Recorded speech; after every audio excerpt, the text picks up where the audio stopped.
Un rapport de 2016 nous explique qu'en moyenne, les populations de vertébrés ont diminué de 58% en 42 ans. Si nous ne changeons rien, la WWF annonce la 6e extinction de masse du monde animal d'ici 20 à 30 ans. Et ensuite, le tour de l'homme ?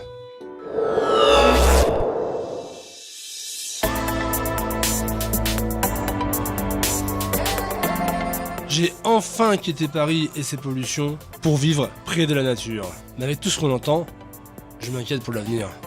Donc je vais me renseigner pour devenir un meilleur éco-citoyen. Ce film est le fruit de mes rencontres. Il donne la parole et fait écho aux initiatives locales de l'Aude. Nous voici donc à Narbonne, lieu de départ de mes investigations.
Finalement, hors de Paris, tout semble aller bien. Bon bah je m'inquiète pour rien. Mais derrière la carte postale...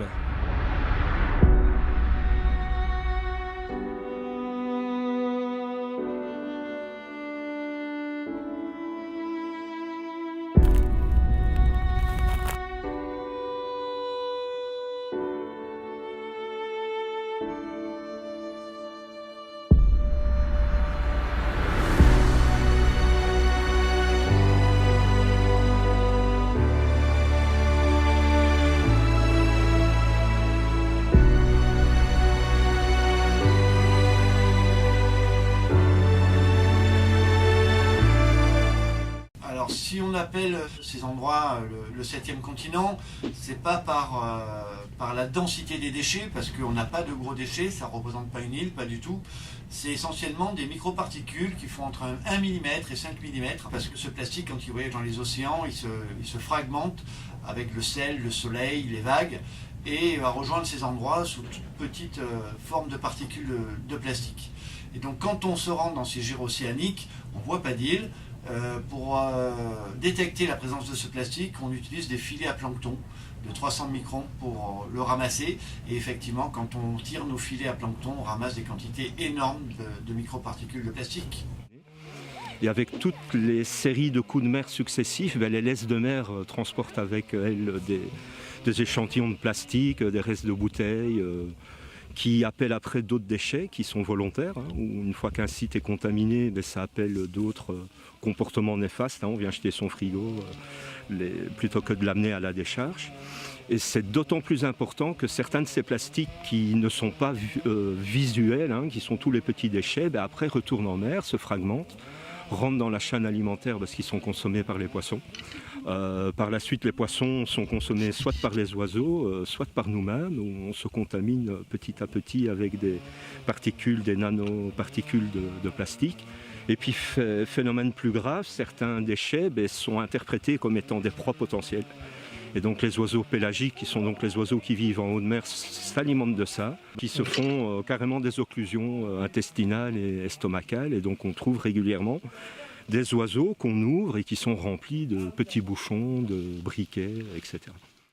Donc les expéditions sont nées suite à ma traversée de l'Atlantique à la rame, depuis l'Afrique jusqu'à l'Amérique du Sud, et en plein milieu de l'océan, je percute un gros morceau de plastique. Et les jours d'après, j'ai relevé sur mon petit carnet de bord les objets insolites que je pouvais trouver. Et à mon arrivée, j'avais une petite liste et je voulais savoir où ça finissait une fois que c'était parti dans les océans. Bon, j'ai trouvé des chaussures, des biberons, des morceaux de plastique, mais pas en grande quantité, mais suffisamment pour m'interpeller, donc j'ai voulu savoir où ça finissait. Donc j'ai enquêté et je suis allé voir Charles Moore, un Américain, un navigateur, qui a été le premier à dénoncer ce problème de présence de plastique dans les océans. Et c'est là que j'ai monté ma première expédition, parce que je voulais absolument me rendre dans ce gire océanique, dans le Pacifique, qu'on appelle le continent de déchets, pour voir réellement ce qu'on pouvait y trouver. Et donc en 2012, j'ai monté ma première expédition et je suis tombé nez à nez avec cette pollution, qui était très peu connue en France et en Europe. Et donc j'ai décidé d'en faire un combat et de la médiatiser, de la faire connaître au grand public. Alors, la pollution plastique, elle n'est pas que visuelle. C'est vrai que quand on voit une poubelle qui déborde, on a tendance à dire « ouais, c'est sale », mais ça s'arrête là. Le problème du plastique dans les océans est beaucoup plus grave, puisque ce plastique, déjà, il y a la cause accidentelle. On a tous cette image de la tortue qui avale le sachet plastique, ou les baleines qui en meurent. Donc ça tue 1,5 million d'oiseaux, 100 000 mammifères marins par an. Mais il y a pire, il y a aussi ce plastique, quand il est lâché dans la nature, il joue un rôle d'éponge quand il passe dans les cours d'eau, et il absorbe un petit peu tous les métaux lourds et les pesticides qu'on a dans nos fleuves, malheureusement pollués. Et comme ils sont très petits, ils sont ingérés par les poissons qui contaminent leur chair avec ces polluants-là. Et malheureusement, l'homme est en bout de chaîne alimentaire, et on a un retour du plastique, pas vraiment le plastique, mais ce que contient le plastique dans l'assiette. Ensuite, ce plastique transporte des virus, des bactéries, on a trouvé l'agent pathogène du choléra, et transporte aussi des espèces invasives qui sont transportées comme sur des petits bateaux, comme des radeaux, et vont coloniser un endroit de l'océan dans lequel ils ne sont pas forcément les bienvenus.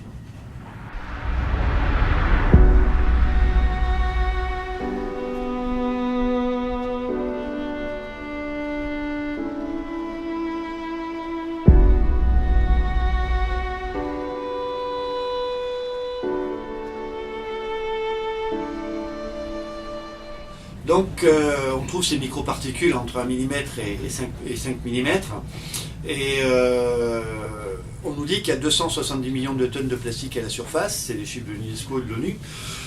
Mais quand on va sur place et qu'on essaye de récolter ce plastique par des calculs mathématiques, on trouve qu'un seul %. Donc on a mené l'enquête pour savoir où étaient ces 99% de plastique, et on s'est aperçu que ce plastique se fragmentait jusqu'à la nanoparticule. La nanoparticule, c'est 30 000 fois plus petit que la taille d'un cheveu.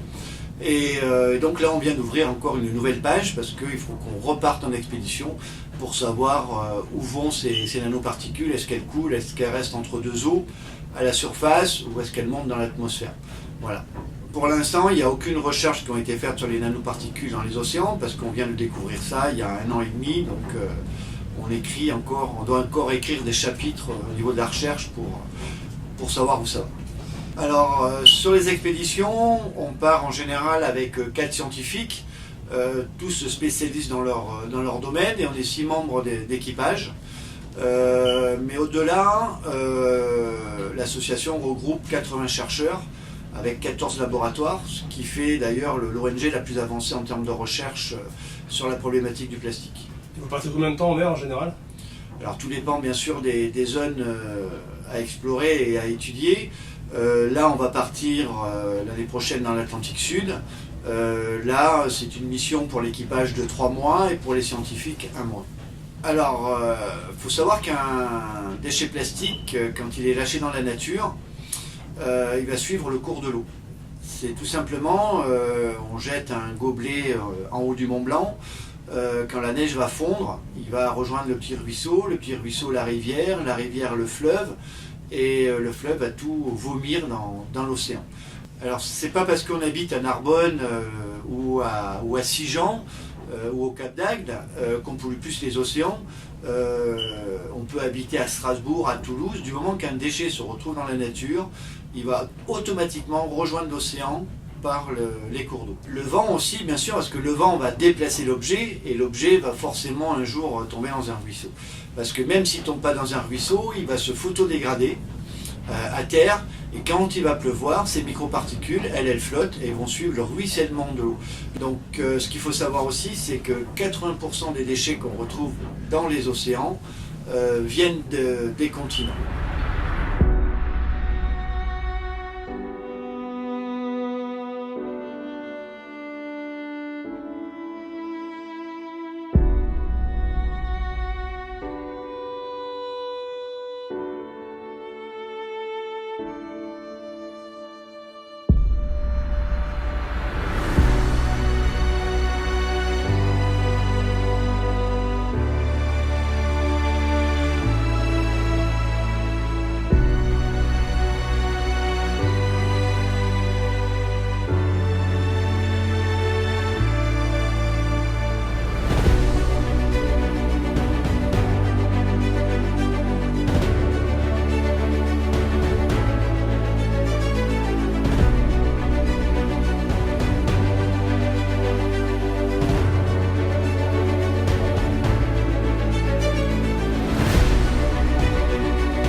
Ce qu'on a constaté, c'est que la première cause de mortalité de ces poussins, c'était l'impaction du jabot gésier par des morceaux de caoutchouc, des élastiques, des joints de bocaux ou des morceaux de silicone qu'on trouve sur les joints des fenêtres.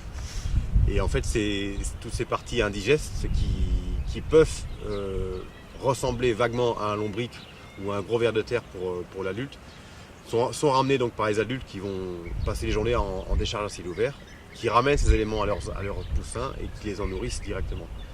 Parce que les cigognes adultes, pour nourrir leurs poussins, la technique c'est de recracher ce qu'elles ont dans l'estomac et de le donner directement au poussin, qui lui, jusqu'à l'âge de 1 mois, n'est pas capable de faire le tri, son estomac n'est pas capable de faire le tri entre ce qui est digeste et ce qui n'est pas. Et donc il finira par mourir d'impaction de son jabot avec des morceaux de caoutchouc et de plastique. Et donc en fait c'est que son jabot est rempli de ces éléments de caoutchouc, de ces morceaux de silicone qui empêchent la nourriture de passer, et à la fin il ne se nourrit plus, il se laisse mourir.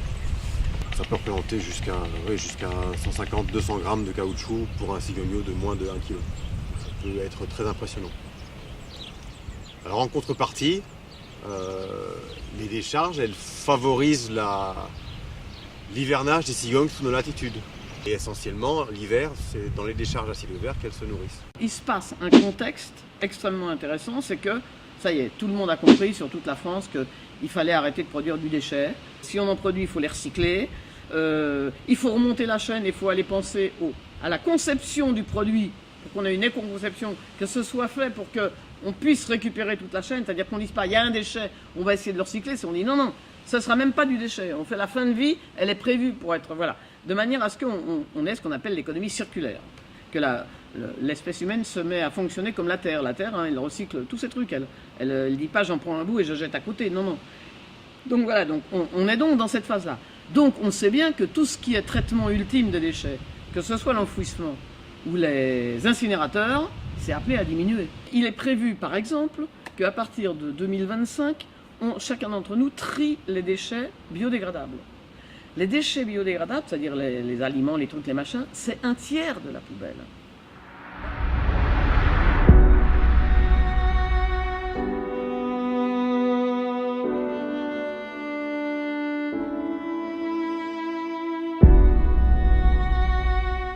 Donc depuis 2001, le Muséum national d'histoire naturelle a lancé une étude sur les oiseaux communs de France. Au résultat, on constate que sur les 15 dernières années, un tiers des oiseaux communs de nos campagnes ont disparu. Ce sont surtout les espèces spécialisées, c'est-à-dire qui fréquentent uniquement les milieux agricoles, qui ont décliné. En parallèle, le CNRS a lancé une étude dans les Deux-Sèvres sur 160 zones de 10 hectares uniquement en milieu agricole. Cette étude va faire ressortir des résultats qui vont dans le même sens que celle du muséum. Donc on suppose que le problème vient bien de ce milieu-là, donc certainement dû à la baisse des insectes. Dans ces milieux agricoles, beaucoup d'insecticides, pesticides, herbicides sont utilisés et font certainement régresser fortement les populations d'insectes, ce qui impacte sur les oiseaux nicheurs qui se nourrissent essentiellement d'insectes pour nourrir les jeunes et se nourrir eux-mêmes. Cela a été montré en Allemagne sur une étude qui a duré 27 ans, sur des sites en milieu agricole et sur des sites protégés type Natura 2000, donc où on sait qu'il n'y a pas de perte d'habitat ou de changement fort dans le milieu. Il y a eu une perte de biomasse de 75% de tous les insectes volants. Si on menait cette étude en France, on aurait certainement les mêmes résultats qu'en Allemagne, car nos milieux sont à peu près similaires et on a le même type d'agriculture. Bon, après, dehors, il ne faut pas trop respirer. Ouais. Et après, bon là, c'est pas des produits toxiques quoi. Non, c'est pas c'est du sulfate de cuivre et du soufre liquide. D'accord. Bon, on peut le passer même avec un petit masque à la guitare, mais bon, après, nous on ne le sent pas dans le tracteur, on ne le sent pas. Changeriez pour passer à bio ou pas du tout? Bio, oui, mais bon, il faudrait que tout le monde soit bio. Parce que là, à côté, comme il y a des propriétaires à côté qui traitent, je ne peux pas être bio moi. C'est le jour et la nuit. Ah, en termes de... En bio, bon, ils produisent, mais bon, on produit davantage. Beaucoup moins, ouais. Okay. Il y avait un truc de l'Europe qui disait on a une directive cadre sur l'eau, il faut arrêter de polluer l'eau, quoi. Donc comment il faut faire? Il faut qu'il y ait autour de chaque point d'eau ou rivière, il faut qu'il y ait une bande qui n'est pas traitée. Par exemple, alors c'est des bandes de 5 mètres de large, hein, c'est quand même pas beaucoup. Enfin, si déjà vous ne traitez pas les 5 mètres, il y a un peu moins de choses qui sont entraînées dans l'eau. Bon. Et comme on est dans un climat méditerranéen qui est très particulier, où on a des rivières qui coulent 2 mois tous les 2 ans. Plus bien, hein, mais 2 mois tous les 2 ans. Donc, on est arrivé à un résultat où les deux tiers des rivières n'étaient plus considérées comme des rivières. Ah, j'ai eu une superbe lettre de monsieur le préfet qui me dit « il ne faut pas exagérer, quand même 35% des rivières sont bien considérées comme des rivières, 35%. » Ça veut dire qu'on va vers une pollution massive aux pesticides s'il n'y a pas un changement. Alors, au niveau national, il y avait un arrêté qui était très bien, qui datait de 2006. Les producteurs de pommes et de poires. Les pommes, il y en a qui vont jusqu'à 35 traitements aux pesticides. Quand vous avez entendu ça, vous dites ou vous bouffez de la pomme bio ou vous n'en bouffez plus. Hein, ça c'est clair. Donc voilà, donc nous, on est dans une situation où effectivement, on a beaucoup trop de points d'eau qui ne sont pas protégés. Et dans l'Aude, on avait un très très gros retard de mise en conformité des captages. C'est-à-dire, il y avait plein de captages qu'il fallait faire les périmètres de protection et qu'on n'avait pas fait. Alors au niveau national, ça y est, ils ont compris, il semble qu'ils vont regarder à nouveau l'arrêté et les conséquences que ça a, parce qu'il va y avoir des conséquences dramatiques. Oui, par exemple, ici à Narbonne, le captage Croix-Blanche est pollué aux pesticides depuis assez longtemps. Les plus grosses pollutions sont souvent aux pesticides ici, à cause de la viticulture, qui est quand même une grosse source. Voilà, si on peut dire. Voilà. Même si, comme on me l'a fait remarquer, ici, on traite à peu près 2 fois moins que dans le Beaujolais ou dans la Bourgogne. Bon, c'est à cause du cerf. Quand même, il faut quand même protéger tous les morceaux de rivière et pas seulement ceux qui coulent tout le temps régulièrement, comme quand on est dans le Nord ou en Belgique, quoi. Voilà. Bon, puis la bio, malgré tout, elle gagne. Hein. Enfin, clairement, elle gagne. Et puis ils ont une technique d'enherbage maintenant qui est efficace aussi pour ça. Donc voilà. Le jardin des cheminots, c'est 200 parcelles, c'est 6 hectares, c'est quand même pas rien. Et bien depuis 5 ans, celui qui anime ça, ils ont tout fait passer en bio. Et ceux qui ne voulaient pas passer en bio, ils sont partis. 6 hectares en bio d'un coup. Voilà, donc on sent que ça progresse.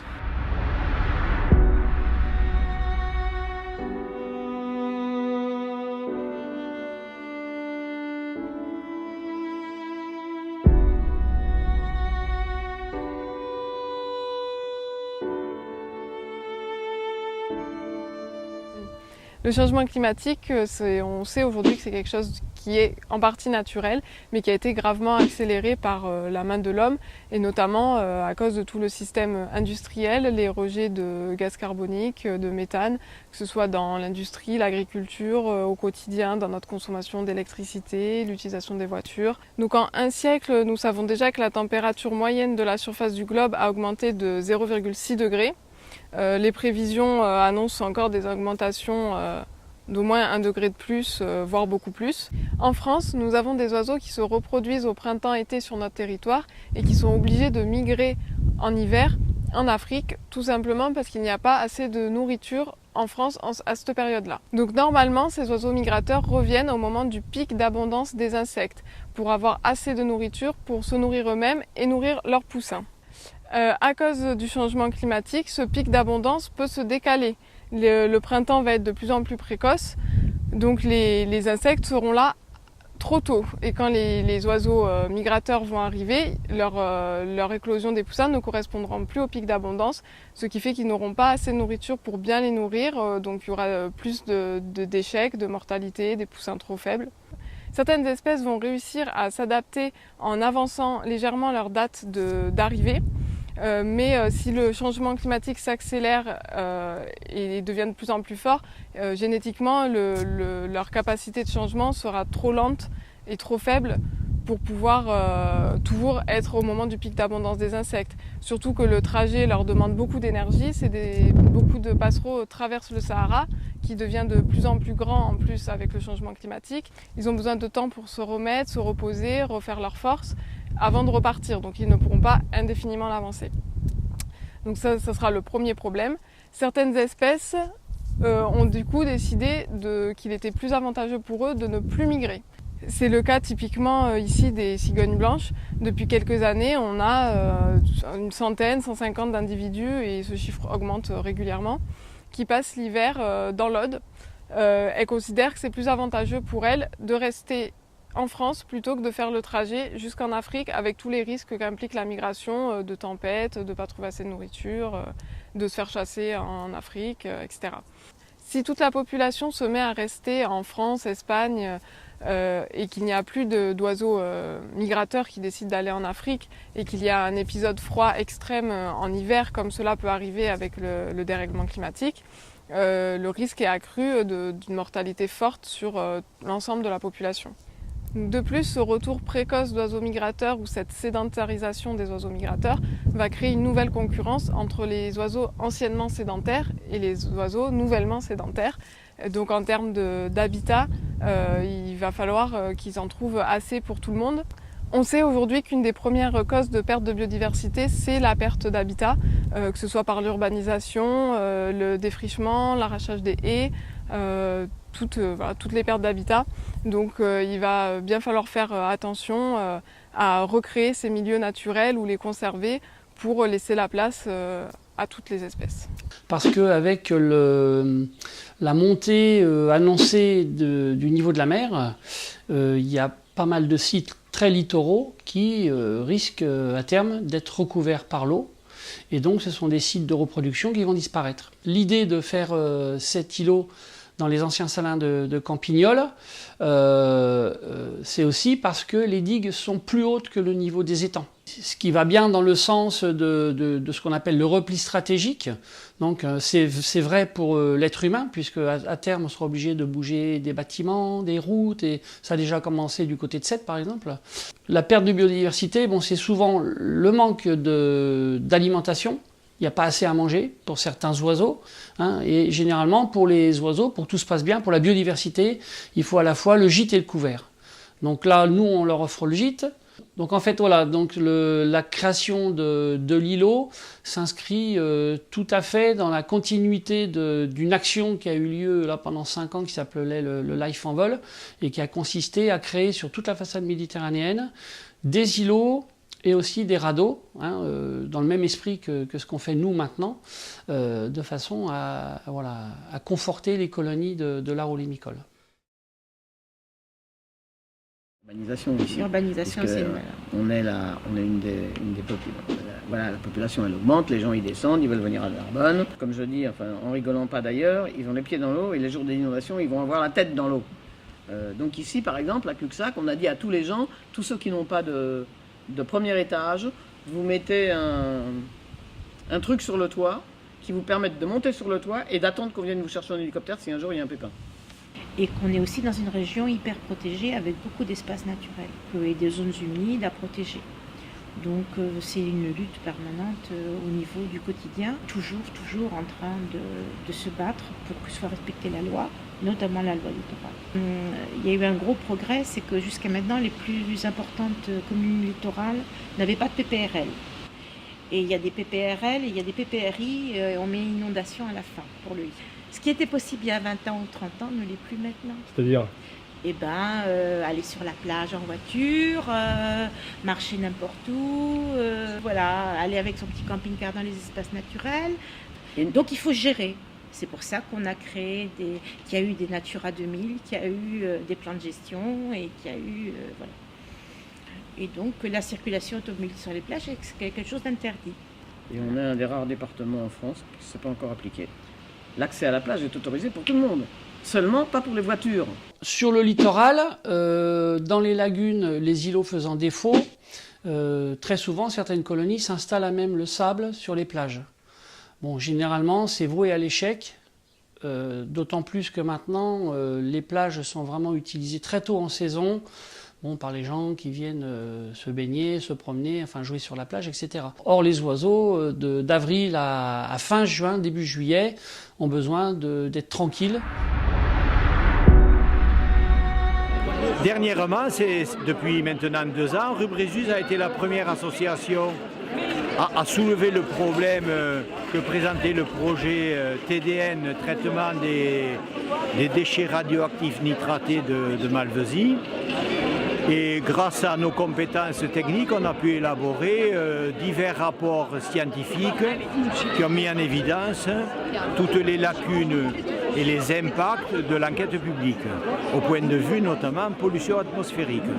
Donc c'est sous cet angle que Rubrésus est intervenu, en montrant que le projet aurait un impact au moins aussi élevé qu'un incinérateur d'une ville de 200 000 habitants, ce qui n'est pas négligeable au niveau pollution atmosphérique, que la nature des produits traités et du procédé mis en œuvre allait impliquer des pollutions spécifiques atmosphériques, comme des rejets de diéthylhexylphtalate, qui est un perturbateur endocrinien prouvé, comme aussi l'émission de matières radioactives qui sont présentes dans les déchets, du radon, du radium, voilà. Ainsi que bien sûr les oxydes d'azote en quantité massive qui sont émis du fait de la présence de nitrates dans les déchets. Donc tous ces éléments ont conduit à mettre en évidence une pollution atmosphérique majeure qui se surajoute à la pollution atmosphérique actuelle de l'usine, qui est déjà très très importante depuis des dizaines d'années. On souhaite attirer l'attention de la population à se mobiliser, à refuser ce projet. Il n'est pas réalisé, il peut être arrêté à tout moment. Des recours juridiques ont été déposés par l'association Colère conjointement avec l'association Rubrésus, recours contre l'arrêté préfectoral, recours contre le permis de construire. On demande à la population de continuer à soutenir ces recours, bien sûr par des dons auprès de nos associations, mais aussi par la mobilisation populaire à toutes les manifestations. Areva, le constat d'Areva, c'est que c'est une usine qu'on appelle Seveso Seuil Haut, c'est-à-dire d'abord parmi les 600 usines les plus dangereuses de France. Elle est Seveso Seuil Haut pour des histoires chimiques. C'est une usine qui a eu plusieurs gros pépins, mais un très très gros pépin en particulier en 2004. Les digues ont lâché, tous les déchets qui ont accumulé depuis 50 ans, les plus toxiques, les plus radioactifs, se sont répandus dans la plaine. Et donc c'est maintenant ça, une installation nucléaire de base, qui est surveillée non plus par l'ADREAL, mais directement par l'autorité de sûreté nucléaire, et qui a demandé des renforcements, parce qu'on a fait ça dans des conditions catastrophiques. Donc il a fallu faire des murs de 10 mètres de profondeur pour que la flotte qui circule en dessous soit arrêtée et pompée pour aller se faire nettoyer et qu'elle dégueulasse pas tout, quoi. Le deuxième dossier en cours qui a mobilisé énormément de gens, c'est la nouvelle installation que veut faire Areva pour traiter les déchets. Alors, pas ceux qui sont déjà enfouis, qui sont l'installation nucléaire de base, mais ceux qui sont encore dans les bassins, qui nagent là dans les 20 hectares de bassins. Des déchets dont le niveau de radioactivité était tel qu'on ne pouvait pas les mettre dans le lieu de stockage des déchets très faiblement radioactifs. Donc on ne savait pas où le mettre. Donc voilà, donc il est enfoui là dans des conditions qui ont été améliorées au fur et à mesure, mais qui ne sont pas suffisantes. Il faut encore remettre une géomembrane dessus. Enfin voilà. Et ce qu'il faut bien comprendre, c'est que ces deux premiers, qui étaient ce qu'on appelait avant les bassins B1 et B2, c'est les bassins historiques les plus anciens. Et ceux-là, ces bassins, ils n'avaient pas de géomembrane en dessous, ils n'avaient rien. Et elles travaillent quand même aujourd'hui bien mieux qu'il y a 20 ans. Probablement parce qu'elle est sous surveillance beaucoup plus serrée. Nous, on a été 2 fois au tribunal pour la faire condamner. Moi, j'ai toujours dit qu'on n'arrêtera pas le nucléaire en France à partir de Narbonne. On arrêtera le nucléaire quand on arrêtera des centrales, des réacteurs. Ça, c'est un petit bout de la chaîne. Dans la mesure où on dit, nous, là, aujourd'hui, on n'est pas en état d'arrêter le nucléaire à partir d'ici, donc ce truc continue. Bon, ben, si ce truc continue, il faut qu'il continue le plus proprement possible. Donc la pression, il faut à chaque fois mettre une pression pour qu'ils sachent qu'ils sont sous surveillance et donc qu'il faut qu'ils fassent mieux. Voilà.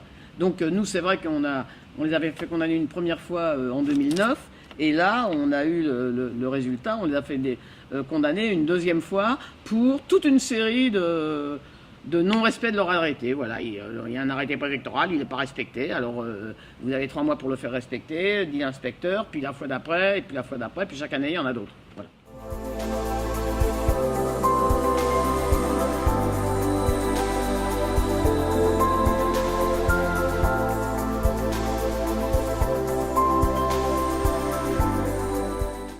Donc par exemple, recréer des espaces verts en ville, laisser des haies dans les espaces agricoles, conserver des zones naturelles protégées. Voilà, alors donc on a créé cet îlot dans le but de favoriser la reproduction de ce qu'on appelle les larolimicoles, hein, donc tout ce qui est gravelot, sterne, avocette, échasse, toutes les espèces qui nichent à même le sol et pour la plupart du temps en colonie. Alors, la plupart des espèces visées, hein, que sont les sternes, les avocettes, etc.,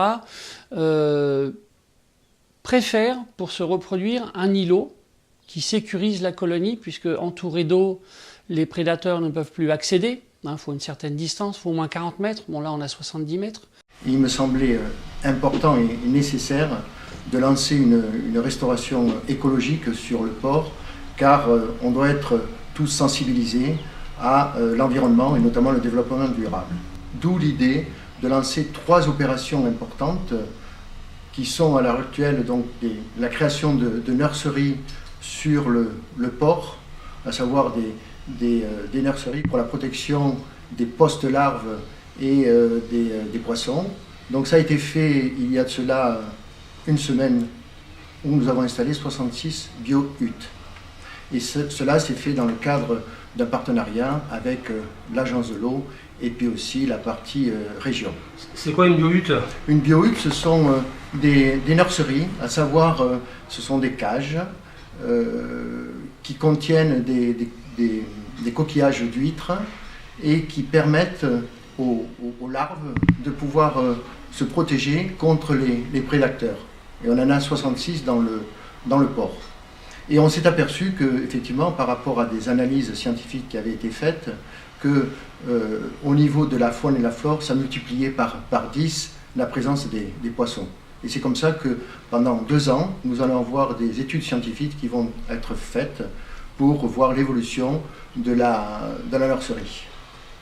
C'est pour qui l'intérêt? C'est pour les plaisanciers ou c'est pour... Non, on s'est aperçu qu'au niveau du port, il y avait une grande biodiversité et que pour nous, ça semblait important de pouvoir préserver cette biodiversité en faisant venir les poissons chez nous.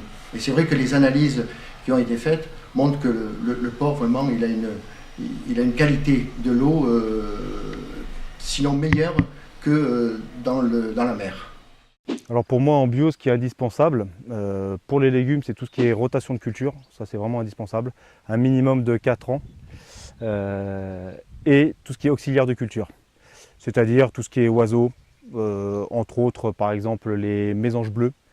Ça, ils me prédatent tout ce qui est chenilles sur les tomates à l'extérieur. Ils ont un peu plus de mal à rentrer à l'intérieur des serres, mais j'ai aucune chenille quasiment en extérieur sur les tomates grâce aux mésanges bleus. Ensuite, il y a la classique coccinelle. Donc la coccinelle ou cirfe ou tout un tas de petites abeilles permettent de prédater les pucerons. Surtout les larves, c'est pas tant la coccinelle mais c'est sa larve. Donc importance aussi de garder des milieux fleuris pour attirer par exemple les cirfes. Petite mouche diptère qui ressemble à une abeille, enfin une guêpe, qui permet de, pareil, la larve permet de prédater tout ce qui est puceron. Donc tout ce qui est puceron, tout ce qui est chenille. J'ai des campagnols et des mulots, donc ça là-dessus, serpent, très efficace, couleuvre, belette, qui permettent aussi de me réguler grandement ce genre de petites bestioles qui peuvent très vite devenir embarrassantes. Batraciens aussi, lézards, autres reptiles qui permettent aussi de prédater tout ce qui est limaces ou autres petites bestioles mangeurs de feuilles qui fait bien pour le bio, mais il faut quand même limiter grandement leur nombre. Donc et ça vraiment un travail. Moi je traite jamais contre le puceron. J'ai la chance d'avoir énormément de coccinelles, de cirfes, de chrysopes, tout ça qui prédate les pucerons.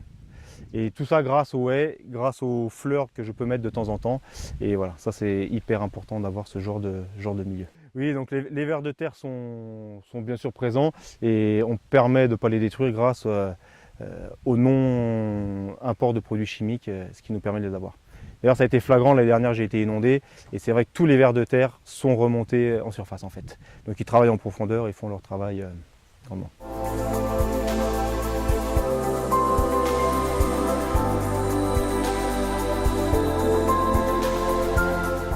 Donc on va à la rencontre du public justement pour amener notre connaissance sur cette problématique-là, pour faire un constat et qu'ils comprennent que le plastique, c'est pas que visuel, c'est aussi un impact très fort sur la faune, la flore et la santé publique. La problématique de la plastification des océans, elle est mondiale. La vraie solution pour essayer qu'il y ait moins de plastique dans les océans, ça commence bien sûr par vous, le citoyen, nous. En triant bien sûr, le tri est très important puisque plus on trie, plus on va recycler. Et si on recycle, on a la tonne de plastique secondaire, ce déchet qui est transformé en matière première, qui coûte moins cher que le plastique primaire. Donc là on a des industriels qui sont intéressés pour racheter cette matière secondaire. Et si demain on donne une valeur à ce plastique, tous ces pays en voie de développement qui malheureusement l'environnement n'est pas leur priorité, on peut les comprendre, se mettront à ramasser ce plastique pour pouvoir le revendre. Et à ce moment-là, on aura peut-être moins de plastique dans la nature et beaucoup moins dans les océans. Non, supprimer le plastique de notre vie tous les jours, c'est pas possible. Par contre, on peut faire énormément d'efforts. On peut éliminer tout le plastique jetable et remplacer le plastique de courte durée par du bioplastique. Mais on ne pourra pas remplacer tout le plastique par du bioplastique parce que sinon on va faire comme l'essence de colza, on va raser les forêts pour planter autre chose et ça c'est pas très bon pour l'environnement. Donc le plastique a toute sa place dans la société, mais il n'a pas sa place dans la nature. Et pour pas qu'il soit dans la nature, et ça c'est le geste quotidien qu'on doit faire pour le mettre dans la poubelle. Après, moi je ne suis pas un écologiste, je suis un éco-citoyen, alors j'essaye aussi, comme vous tous, de faire attention à ma façon de consommer. Donc j'achète plus de bouteilles d'eau en plastique, je trie mes déchets à la maison et je fais attention à ce que j'achète, les produits suremballés, j'évite. Et là aussi c'est une force de frappe qu'on a parce que quand on touche au porte-monnaie de l'industriel, il va s'adapter à notre façon de consommer. Et donc c'est pour ça qu'on a vraiment tous un rôle à jouer. Oui, on se passe de bouteilles d'eau parce que on peut déjà les enfants partent au sport avec des gourdes. Elles peuvent être en plastique, mais au moins elles sont réutilisables. Et puis à la maison, l'eau du robinet. L'eau du robinet est très bonne et il n'y a pas de souci pour la santé. Nous sommes au centre de tri de Carcassonne. Nous allons y découvrir le cheminement des déchets ménagers et du papier de la collecte sélective. Ici, ils sont triés et préparés avant d'être recyclés et valorisés. Ici arrive toute la collecte sélective du département. Ces déchets sont chargés dans la trémie qui alimente la chaîne de tri. Le tri est mécanique, optique et aérolique.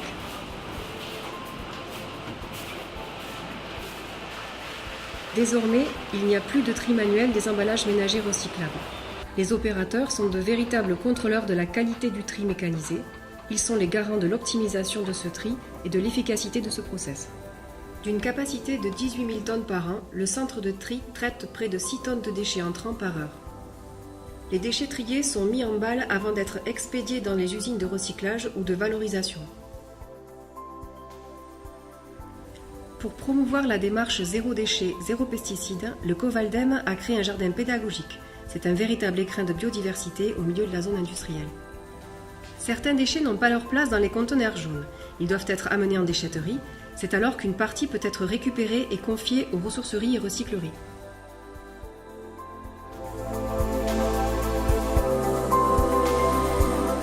Donc la recyclerie, on fait recyclerie de papier et carton.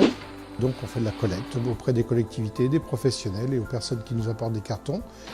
Et pour les papiers aussi, nous faisons beaucoup de collecte au niveau des administrations, des institutions. Au niveau de la recyclerie, on collecte et on produit à peu près plus de 30 tonnes par mois de carton. Et on est à plutôt 25 tonnes de papier par trimestre actuellement. En ressourcerie, on nous fait des dons. Ça tourne pas mal puisqu'on nous fait entre 600 et 700 kg de dons par jour. Du linge, de la décoration, de la brocante, des livres, des meubles. Et tout est revalorisé et trié, réemployé pour le magasin donc de la ressourcerie. Et nous avons aussi un maraîchage où on ne produit que des légumes bio, sous serre ou plein champ. Sur le métier du chantier d'insertion, c'est de la mise en situation de travail pour les personnes qui viennent chez nous et qui veulent reconstruire un parcours professionnel. Et nos deux associations ont répondu à un appel d'offres auprès de Covaldem et au de Val-Suez pour monter une ressourcerie auprès du Recidrive de Carcassonne. C'est une opération qui est au plus proche des professionnels de l'environnement. Depuis peu, cette opération nous a permis aussi de développer le magasin ambulant qui nous permet de revendre les objets qui ont été détournés des déchetteries, qui allaient être jetés et qui sont réemployables.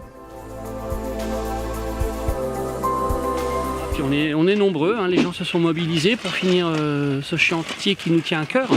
Bon, d'autant plus que là on est sur les anciens salins de Campignol.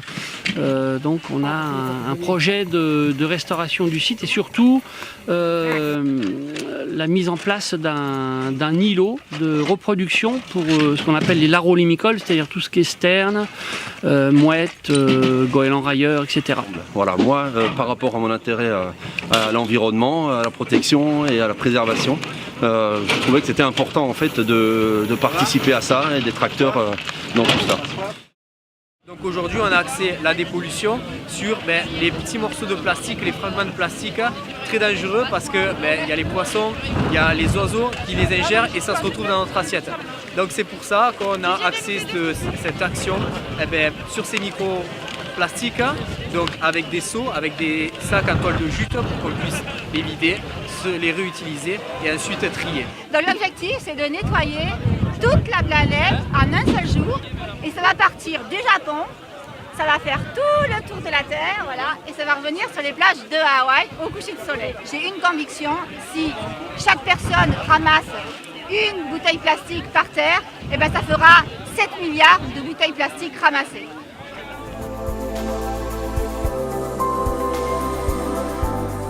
Nous avons lancé par ailleurs un projet de labellisation port propre, c'est-à-dire qu'il était important de sensibiliser les plaisanciers au tri sélectif. C'est comme ça que nous allons créer, c'est en phase d'aboutissement, une déchetterie qui va être créée avec un tri sélectif, mais aussi également une station de traitement des eaux noires et des eaux grises dans le port. Parce que comme vous le savez, les plaisanciers, ils doivent vidanger régulièrement leur bateau. Alors c'est un lieu qui a été fixé au niveau de la zone technique. Ce lieu sert bien sûr à l'ensemble des plaisanciers qui vont eux amener l'ensemble de leurs déchets, mais en même temps, ils vont devoir trier.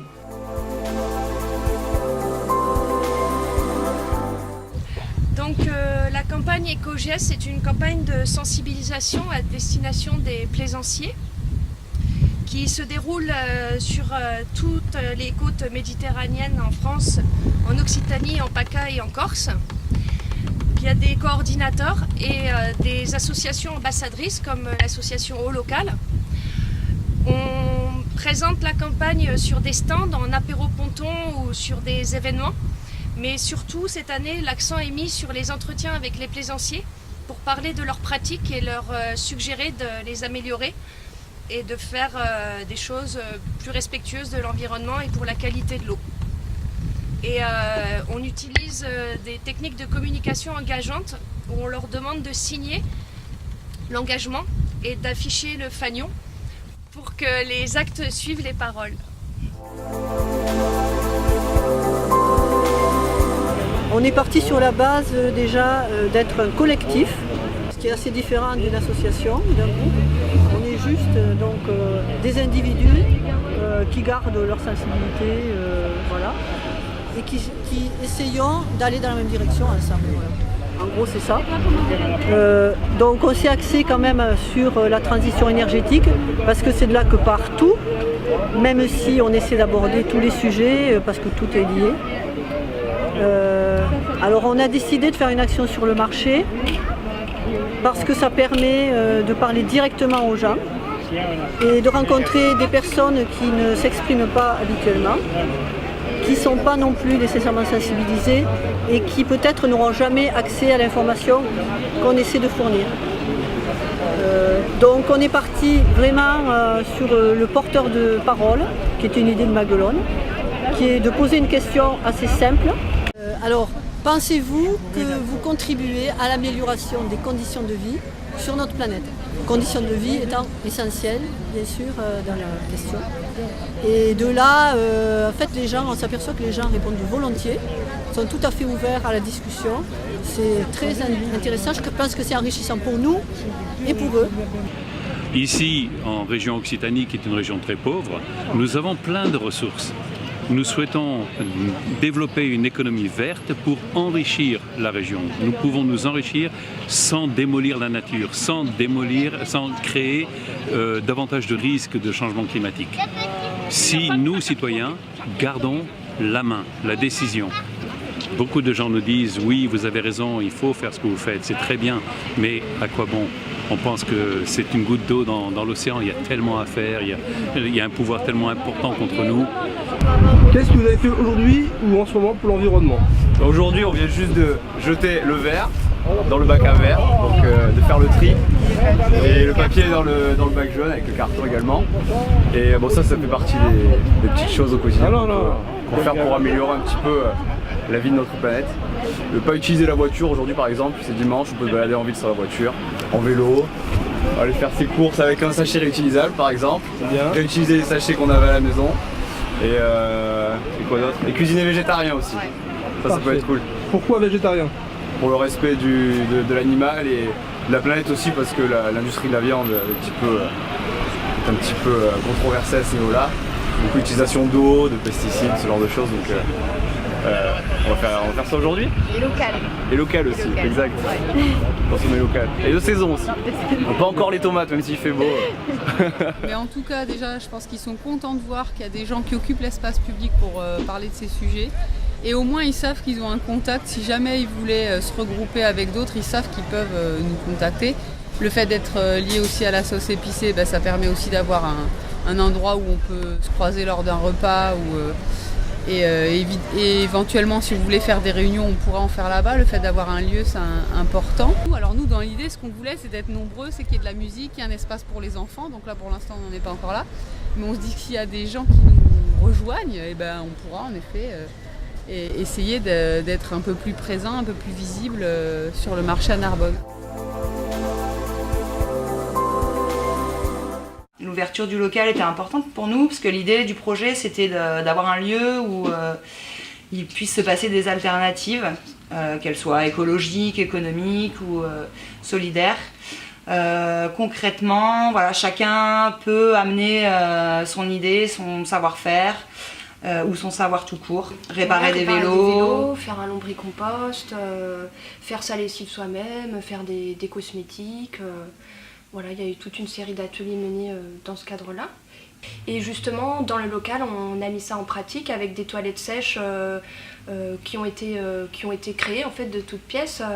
En fait, ce local était encore en travaux quand on a emménagé et le propriétaire était sur le point d'installer des toilettes normales et donc on lui a demandé de ne pas faire ça pour qu'on puisse installer des toilettes sèches dans notre arrière-cour. Il y a aussi l'espace des gratuités qui est aussi une activité forte de la sauce épicée où le principe c'est les gens qui amènent en fait ce dont ils n'ont plus besoin et ceux qu'on a besoin ils viennent chercher, que ce soit des livres, des vêtements, de la vaisselle. Voilà, c'est aussi la solidarité, mais c'est aussi écologiquement parlant en fait une façon de recycler les objets qui finissent pas à la poubelle ou voilà. On est aussi co-organisateur de la venue du Tour Alternativa et ce sera un espace festif où il y aura des concerts et aussi de la nourriture bio bien sûr et locale. Un des points forts de l'association c'est aussi le bar associatif avec des produits bio et locaux dans la mesure du possible. Donc la sauce épicée c'est un acronyme. Donc épicé, c'est pour échange et partage d'initiatives collectives pour s'évader et s'entraider. Un beau programme.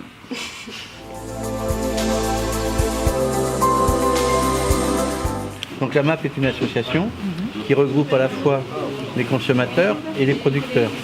Parce que notre objectif premier, c'est d'abord de soutenir les agriculteurs, hein, les paysans, puisque notre objectif est de défendre la production du pays et de défendre un circuit court. Okay, donc aujourd'hui on a Willy avec nous, qui est un producteur qui est au piémont du Minervois, parce que sur Narbonne on a peu de maraîchers bio, donc il vient, puis on travaille ensemble depuis 10 ans, puisque l'association fonctionne depuis 10 ans. C'est ramassé le matin, c'est distribué le soir. Donc voilà, donc après tout va fonctionner aussi par entraide, c'est-à-dire que lui, il y a des réunions où on discute sur le type de production qu'il va faire, donc à la fois des productions très productives mais avec un faible engagement, et puis des fois des productions beaucoup plus faibles en volume mais qui demandent beaucoup de travail. Donc l'idée c'est qu'il ne soit pas pris complètement aussi par ces productions. Donc chaque semaine, nous on se retrouve ici à l'atelier populaire, chacun vient faire son panier en fonction d'une liste qu'il a établie. Donc on se fait plaisir, voilà, en bien mangeant, en se retrouvant et en s'entraidant. Alors pour ma commercialisation, on va dire que la moitié, ce qui fait vivre mon exploitation, c'est en système d'AMAP. AMAP, Association pour le maintien de l'agriculture paysanne. Des paniers sous contrat à l'année. Environ une quarantaine de livraisons à l'année, toutes les semaines, ce qui me permet d'avoir une trésorerie d'avance, d'avoir toujours le même nombre de personnes. Donc là-dessus, je sais quoi planter, quoi semer, quoi récolter. Donc ça, au-delà en plus de créer du lien avec les personnes, c'est des gens qui sont en ville, donc du coup, voilà, ça permet vraiment de créer ce lien entre l'acheteur, le consommateur, ce qu'on a appelé les consommateurs, mais là vraiment, ça prend tout son sens. Alors le choix du bio, ça s'est même pas présenté, c'était évident. Je suis parti plutôt de l'écologie des écosystèmes pour me nourrir. Donc le bio, c'était évident de ne pas mettre de produits chimiques dans le sol ni sur la nourriture, c'était évident, quoi. Donc je suis labellisé bio chez EcoCert, donc je dois suivre un cahier des charges. Donc tout ce qui est semences, terreaux, engrais doivent être labellisés en bio. Mes semences sont tous certifiées. On a le droit de mettre du cuivre, du soufre, on a le droit de mettre des produits à certains dosages et d'autres produits strictement interdits, pesticides, par exemple herbicides sont formellement interdits. Alors, la contrainte, on va dire, d'être en bio, clairement pour moi, c'est le désherbage. Donc ça demande énormément de temps et de main d'œuvre. Donc il faut trouver des alternatives à ça. Les déchets font aussi un rôle important dans le métier, dans l'écologie du système. Donc je limite le déchet, biodégradable pour le paillage, goutte à goutte recyclage, c'est pas du jetable, donc ça fait plus de 10 ans que j'ai les premiers et après je les réutilise chaque année. Comme ça, du coup, en déchets plastiques, réellement, j'ai surtout les bâches de serre tous les 4-5 ans. Et encore, je les réutilise pour les portes, et pour pailler à certains endroits, pour stocker du matériel et autres. Voilà. Donc pour l'instant, j'ai quand même je limite mes déchets. Alors en matériel, donc si on reparle encore pour le désherbage, le pôle important moi qu'il faut que j'arrive à gérer, j'utilise aussi un petit brûleur. Ensuite j'utilise un tracteur avec tondeuse, côte de melon pour décompacter le sol, rotavator pour le lit de semences et la dérouleuse pour mettre justement mon paillage biodégradable dessus, que je n'ai pas besoin d'enlever, qui se dégrade naturellement après dans le sol avec la chaleur et l'humidité. L'objectif, il est vraiment qu'il y ait une consommation locale et que ça nourrisse les familles. Le but du travail, il est vraiment là, il doit être nourricier avant tout. C'était pas faire du maraîchage pour faire du maraîchage. Donc l'autre système, je peux fournir aussi à une Biocoop, qui sont très demandeurs aussi de produits locaux, sur Carcassonne là, tournesol, et c'est vrai que du coup ça, on peut leur remercier parce que voilà, ils ont quand même ce travail-là, ils sont quand même actifs dans ce travail-là. J'ai d'autres aussi systèmes, j'ai un groupement d'achat, Tantoriette, là sur Périac. Ensuite, j'ai des restaurants, pareil, qui sont de plus en plus demandeurs pour des produits locaux, sains et du coup gustatifs. Ils sont intéressés à avoir de la betterave jaune, de la betterave blanche, de la betterave rouge. Ce qui a permis aussi à des écoles où les enfants pouvaient manger de la courgette parce qu'elle était jaune.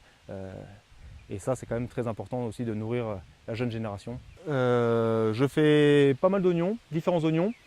Oignons en forme un petit peu d'échalote, qui sont entre sucré et le goût de l'oignon.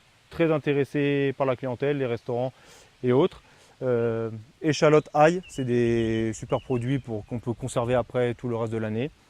Et ensuite, on a des épinards, je fais des blettes, différentes variétés de choux, cucurbitacées bien sûr, plein de variétés de courges, de courgettes, melons, pastèques, des fèves, des petits pois, des pois gourmands, un tas de betteraves, de choux raves, voilà, des légumes que les gens ne connaissent pas forcément, des panais, j'ai fait des scorsonnaires, et ça c'est vrai que les gens ne connaissent pas forcément, et au début ils sont plutôt moins réceptifs, et très rapidement après, en discutant justement avec les gens de la MAP, entre eux, entre nous, on fait des plats, des cuisines, et du coup on s'échange même des recettes et on se fait goûter des choses, et du coup on redécouvre vraiment des aliments que les gens n'ont pas l'habitude de manger. Mais le goût est là et les gens en sont contents, ce qui me permet à moi d'en vivre, et pour l'instant.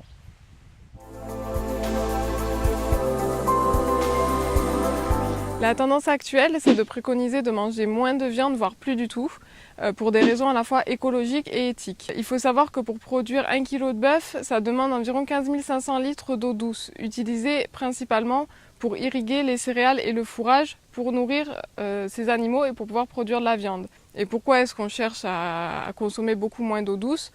C'est tout simplement qu'on sait qu'aujourd'hui, même si la surface du globe est recouverte à 72% d'eau, c'est essentiellement de l'eau salée. Dans toute cette eau, il y a seulement 2,8% d'eau douce. Et dans ces 2,8%, il y a seulement 0,7% d'eau douce accessible, les 2,1% restants étant les glaciers et les neiges permanentes.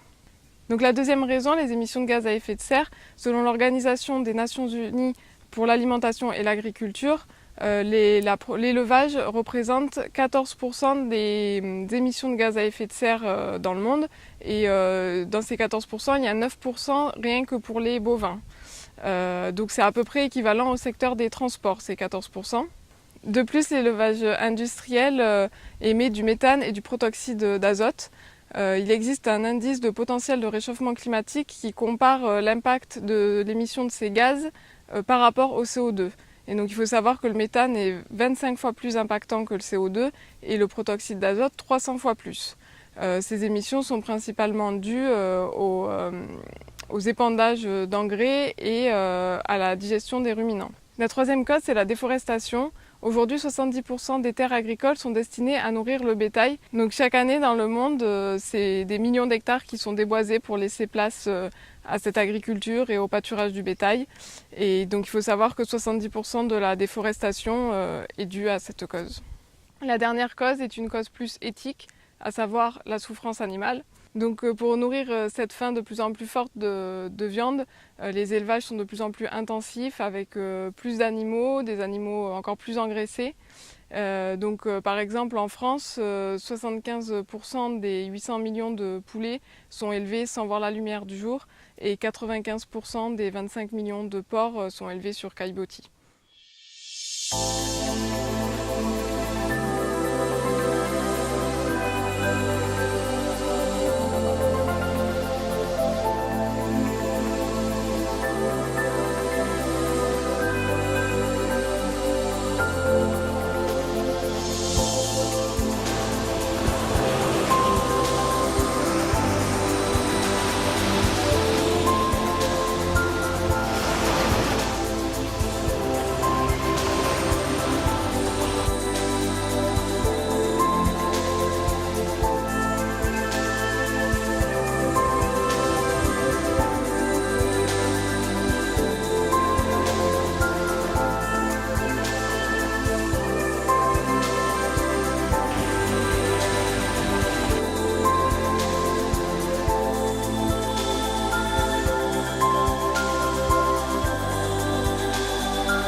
En conclusion, c'est simple. Tout est relié. Pour nous protéger, il faut protéger la nature. Nous faisons partie de cette nature.